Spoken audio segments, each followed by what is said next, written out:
Yeah. Sorry. Why is the depth of the ocean narrow? Yeah, it turns out it's a subtle thing. It depends on the wavelength of the wave. So if what a tsunami does is it launches an extremely long wavelength wave. And the speed of the wave, and this is complicated fluid mechanics, but the speed of the wave cares about both the wavelength and the depth when they're roughly comparable. But it really cares more about whichever one's smaller. So if you're talking about the chop that's propagating across the ocean, the wavelength of the chop will be really small compared to the depth of the ocean.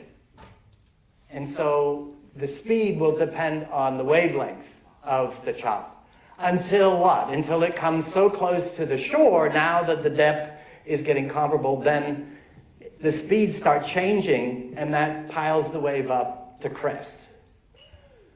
But out in the open ocean, the longest wavelengths could be many times the depth of the ocean.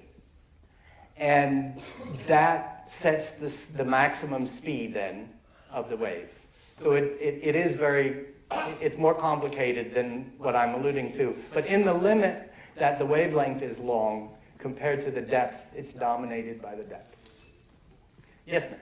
I know that we opened saying that the coefficient of friction does not depend on the area, but then why is it that when the plates go underneath each other, because there's more surface area, the friction is greater? Yeah. That's a fantastic question. The question was, we said before that the force of friction didn't depend on the area of contact. And yet, I was claiming that the energy release in the earthquake did depend. Are these contradictory? So, what's happening inside as the plates slide against each other, or try to slide against each other, is that you have a whole bunch of little bonds that are being made and stretched, and eventually they've stretched far enough to the breaking point. So it's like a bunch of springs where you're stocking the energy in the stretch of the springs until finally they give way.